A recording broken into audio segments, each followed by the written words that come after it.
ಆದಷ್ಟು ಬೇಗ ಕೃಷ್ಣನ ವಾಸಿ ಮಾಡಿ ನಿಮ್ಮ ಕಣ್ಮುಂದೆ ತಂದು ನಿಲ್ಲಿಸ್ತೀನಿ. ಬೇಕಾದ್ರೆ ನಾನು ನಿಮ್ಮ ಹತ್ರ ಬೆಟ್ ಕಟ್ತೀನಿ. ಕೆಲವೇ ದಿನದಲ್ಲಿ ಕೃಷ್ಣ ಗುಣ ಆಗ್ತಾನೆ. ನೀವು ರೆಡಿ ಇದ್ದೀರಾ?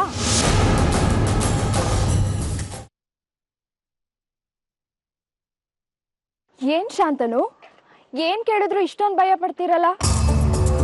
ಸರಿ, ಆ ವಿಷಯ ಬಿಡಿ. ಗುರುಜಿ, ಆದಷ್ಟು ಬೇಗ ಗುಣ ಆಗಿರೋ ಕೃಷ್ಣನ ಆಶ್ರಮದವರೆಲ್ಲ ನೋಡ್ತೀರಾ. ಅಂದ ಹಾಗೆ ಇನ್ನೊಂದು ವಿಷಯ, ಕೃಷ್ಣ ಗುಣ ಆದ್ಮೇಲೆ ಮೊದಲು ತಂದು ನಿಲ್ಸೋದೆ ಶಾಂತನು ಮುಂದೆ.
ಯಾಕೆ ಶಾಂತನು ನನ್ನನ್ನು ಹಾಗೆ ನೋಡ್ತಾ ಇದ್ಯಾ? ಯಾವತ್ತೂ ನೋಡದೇ ಇರೋರ ಥರ. ಬಾ ಬಾ ಕೂತ್ಕೋ, ಬಾ ಪಾಪ.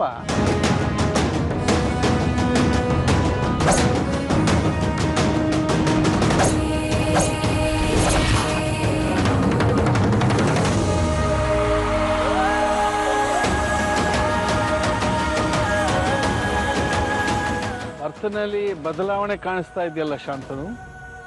ಐಶ್ವರ್ಯ ಬಂದು ಎದೆಗೋದ್ರೆ ಮನುಷ್ಯನಿಗೆ ಅಮಲು ಬರುವುದು ಸಹಜ ಅಲ್ವಾ ದೇಸಾಯಿಗಳೇ?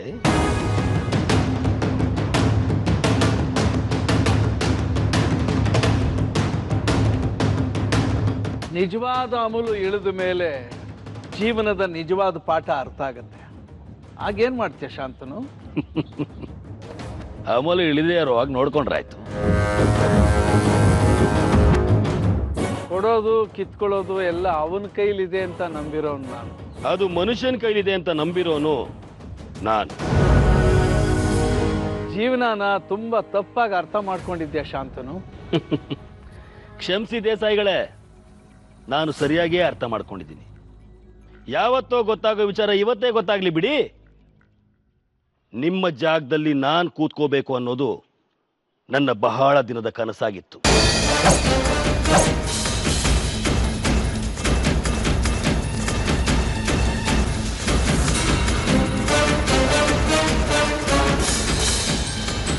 ಹೌದು, ಆ ಕನಸು ಇವತ್ತಿಂದನೇ ನನ್ಸಾಗುತ್ತೆ. ಕೆಲವು ಕನಸುಗಳು ನನಸಾಗೋದೇ ಇಲ್ಲ ಶಾಂತನು.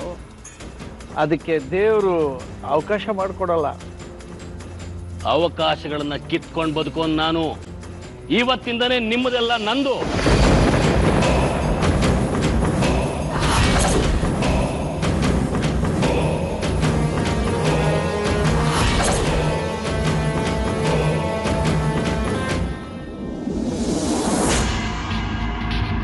ಈ ದೇಸಾಯಿ ಕುಟುಂಬದ ಗದ್ದಿಗೆ ಮೇಲೆ ನನ್ನ ಮತ್ತು ನನ್ನ ತಾಯಿ ಶಾರದಾ ಅಧಿಕಾರ ಇರಬೇಕೇ ಹೊರತು ಸೂರ್ಯಕಾಂತ್ ದೇಸಾಯಿದ್ದಲ್ಲ.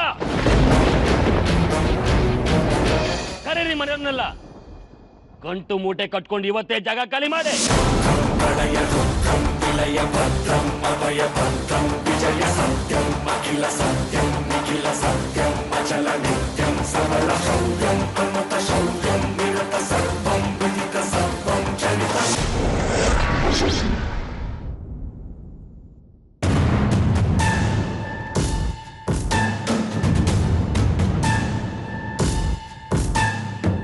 ಶಾಂತನು,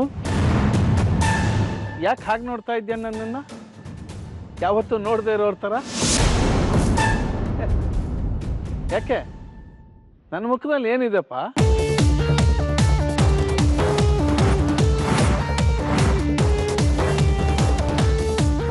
ನೀನು ಕನಸು ಕಾಣ್ತಾ ಇದ್ದೆ. ನಿನ್ನ ಕನಸಿಗೆ ಭಂಗ ತರಬಾರ್ದು ಅಂತ ನಾನು ನಿನ್ನ ಎಚ್ಚರ ಮಾಡಲಿಲ್ಲ ಅಷ್ಟೇ. ಏನು ಯೋಚನೆ ಮಾಡ್ತಾ ಇದ್ದಿ? ಅಯ್ಯೋ, ನಾನು ನಿಮ್ಮ ಮುಂದೆ ಕೂತಿದ್ದೀನ, ಕ್ಷಮಿಸಿ ಸರ್. ನೀವಿರೋ ಸ್ಥಾನದ ಬಗ್ಗೆ ಯೋಚನೆ ಮಾಡ್ತಾ ಇದ್ದೆ ಅಷ್ಟೇ. ಅಯ್ಯೋ ಹುಚ್ಚಪ್ಪ, ಯಾವುದು ಸ್ಥಾನ, ಯಾವ್ದು ಗೌರವ, ಯಾವುದು ಮಾನ ಎಲ್ಲ ಅವನು ಕೊಟ್ಟಿರೋ ಭಿಕ್ಷೆ. ಇದೆಲ್ಲ ಕ್ಷಣಿಕ, ಅದಕ್ಕೆ ಆಸೆ ಪಡಬಾರ್ದು. ಆಸೆ ಪಟ್ಟರೆ ಏನಾಗುತ್ತೆ ಗೊತ್ತೇನು? ಮನುಷ್ಯನಾಗಿರೋದಿಲ್ಲ. ಏನಂತೀಯ? ಆಸೆಗಳಿಲ್ಲದೆ ಮನುಷ್ಯ ಬದುಕಬಾರ್ದು ಅಂತ ನಾನು ಅನ್ಕೊಂಡಿದ್ದೀನಿ. ನಿಜ, ನಂಬಬೇಕು. ಆದರೆ ಅದನ್ನು ಪಡ್ಕೊಳ್ಳೋದಕ್ಕೆ ನಾವು ಪ್ರಯತ್ನ ಪಡಬೇಕು. ಅವನು ಕೊಟ್ಟಷ್ಟನ್ನು ತೆಗೆದುಕೊಂಡು ಸಂತೋಷವಾಗಿರ್ಬೇಕು. ಬಲವಂತವಾಗಿ ಕಿತ್ಕೊಳ್ಳೋಕೆ ಹೋದರೆ ಮೇಲೆ ಹೋದ್ಮೇಲೆಲ್ಲ ಪಾಠ ಕಲಿಸೋದು ಅವನು. ಇಲ್ಲಿದ್ದಾಗಲೇ ಕಲಿಸ್ಬಿಡ್ತಾನೆ. ನಿಜ. ಸೌಪರ್ಣಿಕಾ, ಸೌಪರ್ಣಿಕಾ, ಬಂದೆ. ಯಾರು ಬಂದಿದ್ದಾರೆ ನೋಡು. ದಿನ ಎಲ್ಲ ನಿನ್ನ ಬಗ್ಗೆನೇ ಮಾತಾಡ್ತಾ ಇರ್ತಾಳೆ. ನೀನು ಅವಳಿಗೆ ಮಗನಾಗ್ಬಿಟ್ಟಿದ್ಯಪ್ಪ. ಮಗ ಅಂತಾನೆ ತಿಳ್ಕೊಳ್ಳಿ ಸರ್, ಅದ್ ನನ್ನ ಅದೃಷ್ಟ. ಶಾಂತನು, ಯಾವಾಗ ಬಂದೆ ನೀನು? ಅವನು ಬಂದು ಸುಮಾರು ಹೊತ್ತಾಯ್ತು. ಬಂದಾಯ್ತು, ಕನಸು ಕಂಡಾಯ್ತು, ನನ್ನ ಭಾಷಣ ಕೇಳಾಯ್ತು. ಆದ್ರೆ ನೀನ್ ಈಗ ಬರ್ತಾ ಇದ್ದೀಯ ಅಷ್ಟೇ. ಶಾಂತನು, ನಿನ್ ಹತ್ರ ಸ್ವಲ್ಪ ಮಾತಾಡ್ಬೇಕಿತ್ತು, ಬರ್ತೀಯಾ? ಸರಿಮ್ಮ, ಬರ್ತೀನಿ ಸರ್. ಒಳ್ಳೇದು ಒಳ್ಳೇದು ಒಳ್ಳೇದಪ್ಪ.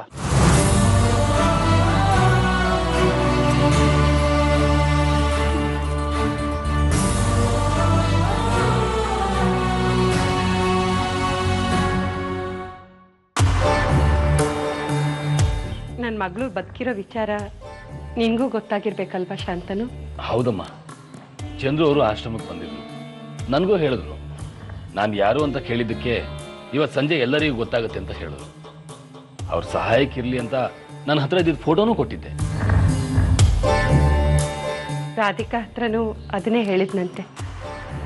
ಹೋಗ್ಲಿ ಬಿಡು, ಇವತ್ತಲ್ಲ ನಾಳೆ ಚಂದ್ರು ಬಂದೇ ಬರ್ತಾನೆ. ಶಾಂತನು, ನಿನ್ನಿಂದ ನನಗೊಂದು ಸಹಾಯ ಆಗಬೇಕಾಗಿತ್ತು. ಹೇಳಿಮ್ಮ. ಕೊನೆಗೂ ನೀನು ಹೇಳಿದ ಮಾತೇ ನಿಜ ಆಯ್ತು ನೋಡು. ನಮ್ಮ ಮಗಳು ಬರ್ತಾಳೆ ಅಂತ ದೇವಸ್ಥಾನಕ್ಕೆ ಹೋಗಿ ಪೂಜೆ ಮಾಡಿಸ್ಕೊಂಡ್ಬಂದೆ. ಅವತ್ತೇ ಅವಳ ಫೋಟೋ ಕೂಡ ಬಂತು. ಈಗ ನೋಡಿದ್ರೆ ಅವಳು ಬದುಕಿದ್ದಾಳೆ, ಯಾರು ಅಂತಾನೂ ಗೊತ್ತಾಗಿದೆ. ಅಂದರೆ ನಮ್ಮ ಚಂದ್ರು ಗೊತ್ತಾಗಿದೆ. ಹೌದಮ್ಮ, ಪಾಪ ಸತ್ಯ ಹೇಳೋಕ್ಕಾಗದೆ ಅಲ್ಲಿ ಮಲ್ಕೊಂಡಿದ್ದಾರಲ್ಲ ಚಂದ್ರು ಅವರು. ಬೇಸರ ಆಗುತ್ತೆ. ದೇವರು ನಮ್ಗೆ ಅನ್ಯಾಯ ಮಾಡೋದಿಲ್ಲ. ನಮ್ಮ ಚಂದ್ರು ಹುಷಾರಾಗೋದ್ರೊಳಗಡೆ ಮಧುಮಿತಾ ಈ ಮನೇಲಿ ಇರಬೇಕು. ಇದೊಂದು ವಿಷಯದಲ್ಲಿ ನೀನು ಸಹಾಯ ಮಾಡ್ತೀಯಾ? ಅಮ್ಮ, ಅದು ನನ್ನ ಜವಾಬ್ದಾರಿ. ನನ್ನ ಕೈಲಿ ಸಾಧ್ಯವಾದಷ್ಟು ಪ್ರಯತ್ನ ಪಡ್ತೀನಿ. ಮಧುಮಿತನ ಈ ಮನೆ ಕರ್ಕೊಂಬರೋದಕ್ಕೆ ಏನೇನು ವ್ಯವಸ್ಥೆಗಳನ್ನ ಬೇಕೋ ಅದನ್ನು ನಾನೇ ಮಾಡ್ತೀನಿ. ಅಷ್ಟು ಮಾಡಿ ಪುಣ್ಯ ಕಟ್ಕೋ ಶಾಂತನು. ನಿನಗೆ ಬೇಕಾದ್ದನ್ನ ನಾನು ಕೊಡ್ತೀನಿ. ಏನು? ಏನ್ ಬೇಕಾದ್ರೂ ಕೊಡ್ತೀರಾ? ಹೌದು. ಯಾಕೆ ಅನುಮಾನನ? ದೇವರು ನಮ್ಗೆಲ್ಲಾನು ಕೊಟ್ಟಿದ್ದಾನೆ. ಅದ್ರಲ್ಲಿ ನಿನಗೆ ಸ್ವಲ್ಪ ಕೊಟ್ಟರೆ ಏನಾಗುತ್ತೆ ಹೇಳು? ಸ್ವಲ್ಪ ಯಾಕಮ್ಮ, ಇಡೀ ದೇಸಾಯಿ ಕುಟುಂಬದ ಆಸ್ತಿನೇ ಬೇಕು. ಕೊಡ್ತೀರಾ?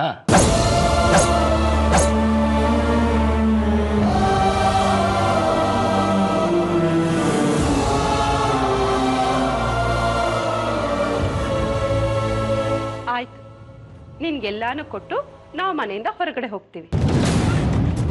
ಖುಷಿನಾ? ಕೊನೆಗೆ ನಿಮ್ಗೆ ಉಳಿದಿರೋದು ಅದೊಂದೇ ದಾರಿ. ಶಾಂತನು, ಏನ್ ಯೋಚನೆ ಮಾಡ್ತಿದ್ಯಾ? ಅದು ಈ ಮನೆಯಿಂದ ಹೊರಗೋದ್ಮೇಲೆ ನೀವೆಲ್ಲಿರ್ತೀರಾ ಅಂತ ಯೋಚನೆ ಮಾಡ್ತಾ ಇದ್ದೆ.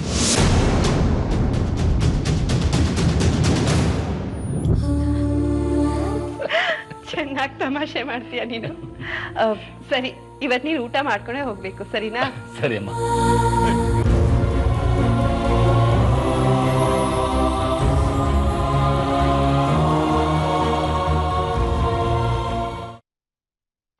ಚಕೋರಿ ಅಕ್ಕ, ನೀವೇನು ಬೇಸರ ಮಾಡ್ಕೋಬೇಡಿ, ಎಲ್ಲ ಸರಿ ಹೋಗುತ್ತೆ. ಚಂದ್ರು ಸರ್ ಮನೆಗೆ ಬಂದಮೇಲೆ ನಂಜುಗುಡಿ ಅಂತವ್ರಿಗೆ ಎಲ್ಲ ಅರ್ಥ ಆಗುತ್ತೆ. ಶಾಂತನು, ನಂಜು ಏನೋ ಹೇಳ್ತಾನೆ ಅನ್ಕೊಂಡು ನೀ ಅದನ್ನ ಮನ್ಸಿಗೆ ತಗೋಬೇಡಪ್ಪ. ಅವನು ಹಾಗೆ ಯಾವಾಗಲೂ ಬುದ್ಧಿ ಇಲ್ದವಂಗೆ ಮಾತಾಡ್ತಾನೆ. ನಾನು ಅವ್ನಿಗೆ ಹೇಳ್ತೀನಿ ಬಿಡು, ಸರಿ ಹೋಗ್ತಾನೆ. ಏನು ಸರಿ ಹೋಗ್ತಾನೋ ಏನೋ. ನಿಮ್ಗಳ ಮಾತು ಕೇಳಿಕೊಂಡು ರಾಧಿಕಾನ ಈ ಮನೆಯಿಂದ ಹೊರಗಾಕೋದಕ್ಕೆ ಅಂತ ನಾನು ಬಂದೆ. ನೀವು ನನ್ನ ಮೇಲೆ ಅನುಮಾನ ಪಟ್ಟರೆ ನನಗೆ ಬೇಸರ ಆಗೋದಿಲ್ವಾ? ನಿನ್ನ ಮೇಲಿರೋ ಅನುಮಾನ ಯಾವತ್ತೂ ಹೋಗಲ್ಲ ಶಾಂತನು. ರಾಧಿಕಾ ಈ ಮನೆಯಿಂದ ಹೊರಗೆ ಹೋದ್ರೆ ಲಾಭ ಆಗೋದು ನಮಗೆ, ನಿನಗಲ್ಲ ಅಲ್ವಾ? ನಂಜುಗುಡಿ, ನಿನ್ನ ಅನುಮಾನ ಇದ್ದಿದ್ದೇನೆ, ಅದಕ್ಕೆಲ್ಲ ನಾನು ಉತ್ತರ ಕೊಡಬೇಕು ಅಂತ ಏನಿಲ್ವಲ್ಲ. ನಂಜು, ಶಾಂತನು, ನೀನು ಊಟ ಮಾಡ್ಕೊಂಡು ಹೋಗಪ್ಪ, ನಾ ಊಟಕ್ಕೆ ತಯಾರಿ ಮಾಡ್ತೀನಿ, ಸರಿನಾ? ನಂಜು, ನೀನು ಸುಮ್ಮನೆ ಈಗ. ಇವನೆಲ್ಲಿ ಸುಮ್ಮನಿರ್ತಾನೆ? ಏನೋ ಮಕ್ಕಳು ಮಾತಾಡ್ತವೆ ಅಂತ ನಾವು ಮಾತಾಡಿದ್ರೆ ಅವ್ರಿಗೂ ನಮಗೂ ಏನು ವ್ಯತ್ಯಾಸ ಅಲ್ವಾ ನಂಜುಗುಡಿ? ನಂದು ನಿಂದು ಏನೇ ಇದ್ರು ಬರೀ ಆಶ್ರಮದಲ್ಲಿ ಇರ್ಬೇಕಷ್ಟೇ. ಈ ಮನೆ ತನಕ ಬರೋ ಹಾಗಿಲ್ಲ ನೀನು. ಏನದು? ಶಾಂತನು ಮನೆಗೆ ಬಂದ್ರೆ ಏನು ತೊಂದರೆ? ಏನು ಸಮಸ್ಯೆ ನಿಂದು? ಆಶ್ರಮದವ್ರ ಮನೆಗೆ ಬಂದ್ರೆ ಏನೋ ಒಂಥರ ಅನ್ಸುತ್ತೆ. ಹೋಗೋ, ಅಸಹ್ಯ. ನಡಿ, ಕೆಲಸ ನೋಡ್ಕೊ ಹೋಗು. ಪರವಾಗಿಲ್ಲ ಬಿಡಿ ಸರ್, ನಾ ಹೊರಡ್ತೀನಿ. ಎಲ್ಲಾದರೂ ಉಂಟೇನಪ್ಪ? ಮಧ್ಯಾಹ್ನದ ಹೊತ್ತು ಬಂದಿದ್ಯಾ, ಊಟ ಮಾಡ್ಕೊಂಡೆ ಹೋಗು. ನೋಡು, ನೀನು ನಮ್ಮ ಮನೆಗೆ ಯಾವಾಗ ಬೇಕಾದರೂ ಬರ್ಬೋದು, ಯಾವಾಗ ಬೇಕಾದರೂ ಹೋಗ್ಬೋದು, ಆಯ್ತಾ? ಸರಿ ಸರ್. ರಾಧಿಕಾ, ಬಾಮ್ಮ ಇಲ್ಲಿ. ಈಕೆ ನನ್ನ ಮಗಳು, ನನ್ನ ಸೌಪರ್ಣಿಕಾ ಪಾಲ್ಗೆ ಇವಳೇ ಮಧುಮಿತಾ. ನಾಳೆ ಮಧುಮಿತಾ ಸಿಕ್ಕಿ ಮನೆಗೆ ಬಂದರೂ ಕೂಡ ಇವಳು ಮನೆ ಹಿರಿಮಗಳಾಗಿ ಇಲ್ಲೇ ಇರ್ತಾಳೆ. ಮಧುಮಿತಳಿಂದ ಕಳೆದೋದ ಸಂತೋಷ, ನೆಮ್ಮದಿ ಎಲ್ಲ ಮತ್ತೆ ಇವಳಿಂದ ಸಿಕ್ಕಿದೆ. ಒಂದು ಒಳ್ಳೆ ದಿನ ನೋಡಿ ಇವಳನ್ನ ಮಗಳಾಗಿ ದತ್ತು ಪಡಿತಾ ಇದೀವಪ್ಪ. ಹಾಗೆ ಆಗಲಿ ಸರ್. ನೀನು ಊಟ ಮಾಡ್ಕೊಂಡು ಹೋಗ್ಬೇಕಾಯ್ತಾ? ಸೌಪರ್ಣಿಕಾ, ಊಟಕ್ಕೆ ರೆಡಿ ಮಾಡಮ್ಮ. ನಾನು ಇದನ್ನೆಲ್ಲ ಯಾಕೆ ಹೇಳ್ತಾ ಇದ್ದೀನಿ ಗೊತ್ತಾ? ನೀನು ನಮ್ಮನೆಯವನಾಗಿದ್ಯಪ್ಪ. ಮಧುಮಿತನ ಹುಡ್ಕೋದಕ್ಕೆ ಸಹಾಯ ಮಾಡ್ತೀನಿ ಅಂತ ಹೇಳಿದ್ಯಾ, ಅದಕ್ಕೆ ಈ ವಿಷಯ ನಿನಗೂ ಗೊತ್ತಿರಲಿ ಅಂತ ಹೇಳಿದೆ ಅಷ್ಟೇ. ಬಾ, ಕೈ ಕಾಲು ತೊಳ್ಕೊಂಡು ಬಾ ಊಟಕ್ಕೆ.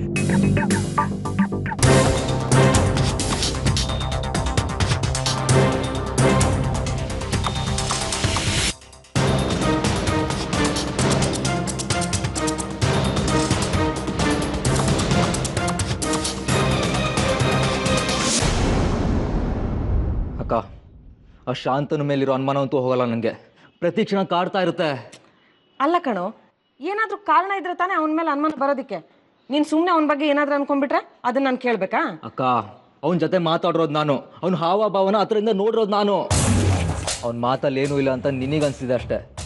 ಆದರೆ ಇದರಲ್ಲಿ ಏನೋ ಇದೆ ಅಂತ ನನಗೆ ಗೊತ್ತಾಗಿ ತುಂಬ ದಿನಗಳೇ ಆಗಿದೆ. ಏನೋ ನಿನ್ನ ಬಲ್ವಂತಕ್ಕಷ್ಟೇ ಅವನಿಗೆ ಈ ಮನೇಲಿ ಸಪೋರ್ಟ್ ಮಾಡ್ತಿರೋದು. ಈಗಲೂ ಹಾಗೆ ಇದ್ಬಿಡು, ಬೇರೆ ಏನು ಮಾಡಕ್ಕೆ ಹೋಗ್ಬೇಡ. ಯಾಕೆ ನಂಬ್ತಿಲ್ಲ ನೀನು? ಶಾಂತನು ಈ ಮನೆಗೆ ಸಹಾಯ ಮಾಡಿ ಏನಾಗಬೇಕಾಗಿದೆ ಹೇಳು? ಆಶ್ರಮದಲ್ಲಿ ಒಂದು ಗುಣ ಆಗ್ತಿದ್ದಾನೆ, ಆ ಕಾರಣಕ್ಕೆ ಇಷ್ಟೆಲ್ಲ ಮಾಡ್ತಿದ್ದಾನೆ ಅಂತೇಳಿ ಯಾಕಕ್ಕ ನಂಬ್ತೀಯ? ಅಕ್ಕ, ಇದು ಕಲಿಗಾಲ, ಅವತ್ತಿಂದ ಅವತ್ತೇ ಮರ್ತೋಗುವಂಥ ಜಮಾನ ಇದು. ಅವನ ಕಾಗಕ್ಕ ಗುಬ್ಬಕ್ಕ ಕತೆ ತುಂಬ ಅದ್ಭುತವಾಗಿ ಹೇಳ್ತಿದ್ದಾನೆ. ಅದು ನಾವು ಅಷ್ಟೇ ಪ್ರೀತಿಯಿಂದ ಕೇಳ್ತಿದ್ದೀವಿ. ಯೋಚನೆ ಮಾಡು, ಮೊದಲು ರಾಧಿಕಾಗೆ ಹತ್ರ ಆಗೋದಕ್ಕೆ ನೋಡ್ದೆ, ಅದಾಗಲಿಲ್ಲ. ಈಗ ಆ ರಾಧಿಕಾಯಿಂದ ದೂರ ಇದ್ದಾನೆ, ಅದೇ ನಮಗೆ ಕಂಡುಹಿಡಿಯೋದಕ್ಕಾಗ್ತಿಲ್ಲ. ರಾಧಿಕಾಗೆ ಹತ್ರ ಆಗೋದಕ್ಕೆ ನೋಡ್ದೆ, ಅದಾಗಲಿಲ್ಲ. ಅದಕ್ಕೆ ಈಗ ಜಾನಕಿ ಹತ್ರ ಆಗೋದಕ್ಕೆ ನೋಡ್ತಾ ಇದ್ದಾನೆ. ಅದು ಅಲ್ಲದೆ ಸೌಪರ್ಣಿಕ ಅವ್ರ ಸ್ನೇಹ ಬೆಳೆಸ್ದ, ಈಗ ದೇಸಾಯಿಗಳಿಗೆ ಹತ್ರ ಆಗ್ತಿದ್ದಾನೆ. ಇದೆಲ್ಲ ಏನು ಹೇಳ್ತಾ ಇದೆ? ಎಲ್ಲ ರೋಗಿಗಳ ಥರ ಕೈಯೋ ಕಾಲೋ ಊನ ಮಾಡಿಕೊಂಡು ಆಶ್ರಮಕ್ಕೆ ಸೇರ್ಕೊಂಡವನವನು. ಅವನ ಪ್ರೀತಿ ಏನಿದ್ರು ಆಶ್ರಮದ 4 ಗೋಡೆಗಳ ಮಧ್ಯೆ ಇರಬೇಕು. ಆದರೆ ಮನೆವರೆಗೂ ಯಾಕೆ ಬಂದಿದ್ದಾನೆ?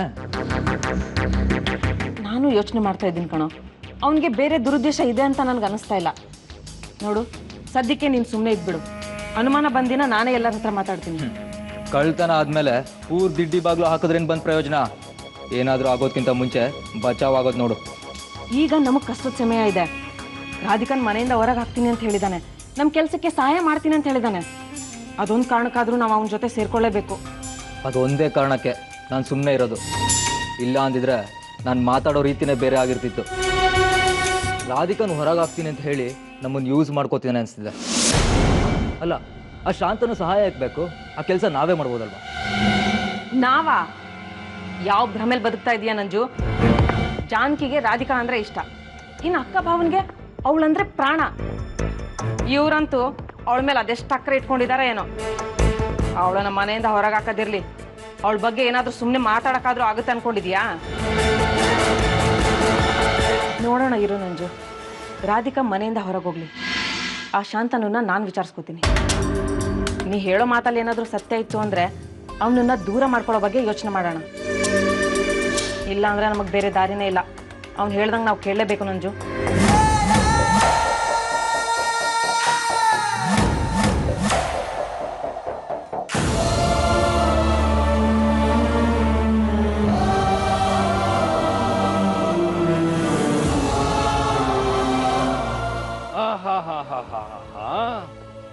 ರಾಧಿಕಾ ಮನೆ ಮಗಳು ಮಧುಮಿತಾ ಇದ್ದಿದ್ರು ಇಷ್ಟು ಚೆನ್ನಾಗಿ ನೋಡ್ಕೊತಾ ಇದ್ರು ಇಲ್ವೋ? ಅಷ್ಟು ಚೆನ್ನಾಗಿ ನೋಡ್ಕೊತಾ ಇದ್ದಾರೆ. ಏನು ಪ್ರೀತಿ, ಏನು ವಿಶ್ವಾಸ, ಏನು ಆದರ. ನಿಜವಾಗ್ಲೂ ಪುಣ್ಯ ಮಾಡಿದ್ದೆ ನಾನು. ನೀನ್ ಇಷ್ಟೆಲ್ಲ ಮಾಡ್ತಿರೋದು ನನ್ನನ್ನ ಈ ಮನೆಯಿಂದ ಆಚೆ ಹಾಕಿ ನೀನು ಮತ್ತೆ ನಿನ್ನಮ್ಮ ಬಂದು ಇಲ್ಲಿ ಸೇರ್ಕೋಬೇಕು ಅಂತ ತಾನೆ? ಛೇ ಛೇ ಛೇ ಛೇ ಛೇ, ತಪ್ಪು ತಿಳ್ಕೊಂಡಿದ್ಯಾ ನೀನು. ನನಗೆ ಈ ಮನೆಯಲ್ಲಿ ಸೇರ್ಬೇಕಾಗಿರೋದನ್ನ ತಗೊಳ್ಳೋದಷ್ಟೇ ನನ್ನ ಉದ್ದೇಶ, ಬೇರೆ ಏನು ಉದ್ದೇಶ ಖಂಡಿತ ಇಲ್ಲ. ನೀನು ಈ ಮನೆಗೆ ಸೇರೋದಕ್ಕೆ ನಾನು ಅವಕಾಶ ಕೊಡಲ್ಲ.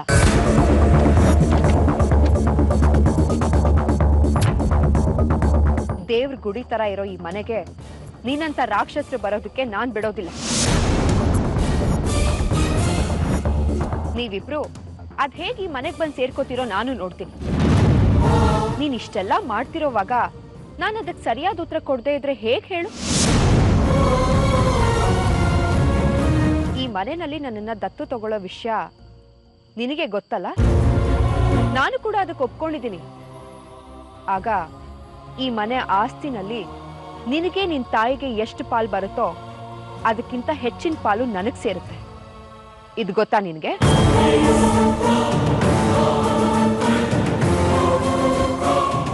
ನಾಳೆ ಮಧುಮಿತಾ ಈ ಮನೆಗೆ ವಾಪಸ್ ಬಂದ್ರು ನನ್ನ ಸ್ಥಾನಕ್ಕೆ ಯಾವುದೇ ಕುತ್ತು ಬರೋದಿಲ್ಲ ಅಂತ ದೇಸಾಯಿಗಳೇ ನಿನ್ ಮುಂದೆ ಹೇಳಿದ್ರಲ್ಲ. ಏನ್ ಮಾಡ್ತೀಯಾ ಈಗ? ಅದ್ ಹೇಗ್ ನನ್ನ ಈ ಮನೆಯಿಂದ ಆಚೆ ಹಾಕಿ ನೀನ್ ಬಂದ್ ಸೇರ್ಕೊಂಡ್ಬಿಡ್ತೀಯ? ನಾನ್ ಇಲ್ಲಿರೋವರೆಗೂ ನೀನು ನಿನ್ ತಾಯಿ ಬೀದಿನಲ್ಲೇ ಇರ್ಬೇಕಾಗತ್ತೆ. ಹಾಗಂತ ಹೋಗ್ ಹೇಳು ನಿನ್ನ ಮಹಾ ತಾಯಿಗೆ.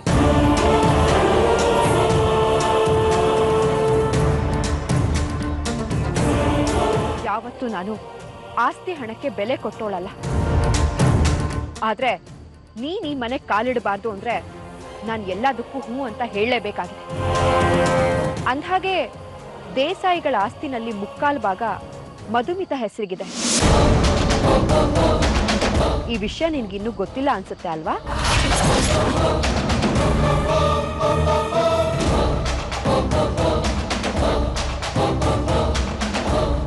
ಮುಕ್ಕಾಲು ಭಾಗ ಮಧುಮಿತಾಗೆ ಹೋದ್ರೆ ನಿನಗೆ ನಿನ್ ತಾಯಿಗೆ ಏನು ಉಳಿಯುತ್ತೆ?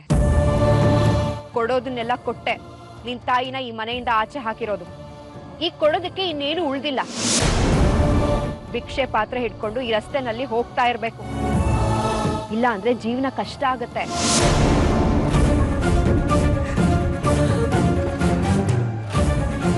ಇಲ್ಲಿವರೆಗೂ ತುಂಬಾನೇ ಮಾತಾಡ್ಬಿಟ್ಟೆ ನೀನು. ನೀನು ಇಷ್ಟೆಲ್ಲ ಮಾತಾಡಿದ್ರು ನಾನು ಸುಮ್ಮನೆ ಹೇಗೆ ಸಾಧ್ಯ ಇದೆ ಹೇಳು? ನಿನ್ನ ಜುಟ್ಟು ನನ್ನ ಕೈಲಿದೆ ಅನ್ನೋದನ್ನ ಮರ್ತು ಬಿಟ್ಟಿಯಾ? ಏನು? ನನ್ನ ವಿಷು ಬಗ್ಗೆ ತಾನೇ ನೀನ್ ಮಾತಾಡ್ತಿರೋದು? ನನ್ನ ವಿಷುನ ಇಟ್ಕೊಂಡು ನನ್ನನ್ನ ಈ ಮನೆನ ನಾಶ ಮಾಡ್ಬಿಡ್ಬೋದು ಅಂತ ತಾನೆ ನೀನು ನಿನ್ನಮ್ಮ ಇಷ್ಟೊಂದು ಕೊಬ್ಬಿರೋದು? ದೇಸಾಯಿಗಳು ಅಂದ್ರೆ ಅಕ್ಕಪಕ್ಕದ 10 ಊರು ಕೈ ಎತ್ತಿ ಮುಗಿಯುತ್ತೆ. ಜನ ಅವರಲ್ಲಿ ದೇವ್ರನ್ನ ಕಾಣ್ತಾರೆ. ಅಂಥವ್ರಿಗೆ ಅನ್ಯಾಯ ಆಗೋದೇ ಆದ್ರೆ ನಾನು ಯಾವ ತ್ಯಾಗಕ್ಕೆ ಬೇಕಾದ್ರೂ ಸಿದ್ಧವಾಗೇ ಇದ್ದೀನಿ.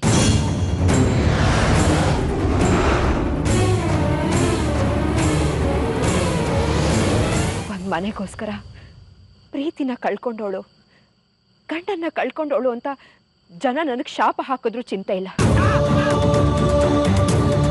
ಒಂದು ಮನೆತನನ ಉಳಿಸೋದಕ್ಕೋಸ್ಕರ ನನ್ನನ್ನು ಜೀವನ ಬೇಕಾದರೂ ಬಲಿ ಕೊಡೋದಕ್ಕೆ ತಯಾರಾಗಿದ್ದೀನಿ.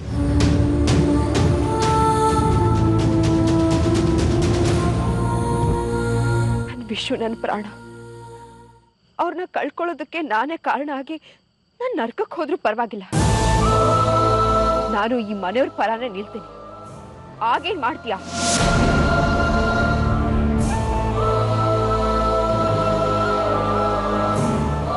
ನೀನಿಂತ ರಾಕ್ಷಸ ಅಂತ ಈ ಮನೆಯಲ್ಲಿ ಹೇಳಿದ್ರೆ ನಿನ್ ಗತಿ ಏನಾಗುತ್ತೆ ಅಂತ ಗೊತ್ತಾ? ನೀನು ನಿನ್ನ ತಾಯಿ ಬೀದಿಗೆ ಬರ್ತೀರಾ, ಇಲ್ಲ ಜೈಲ್ ಸೇರ್ತೀರಾ. ನೀನು ನನ್ನ ವಿಷಯನ ನನ್ನಿಂದ ದೂರ ಮಾಡ್ಬೋದು. ನಾನು ಅವ್ರ ನೆನಪಲ್ಲೇ ನನ್ನ ಇಡೀ ಬದುಕನ್ನ ಕಳಿತೀನಿ ಬಿಡು ಶಾಂತನು.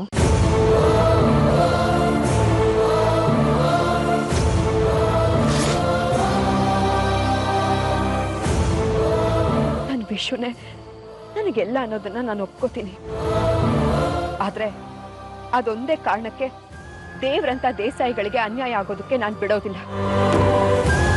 ನಾನು ಹೆದರ್ತಾ ಇರೋದು ನಾನು ಒಂದು ನಿರ್ಧಾರದಿಂದ ನನ್ನ ವಿಷಯಕ್ಕೆ ಸಮಸ್ಯೆ ಆಗುತ್ತಲ್ಲ ಅನ್ನೋ ಒಂದೇ ಒಂದು ಕಾರಣಕ್ಕೆ.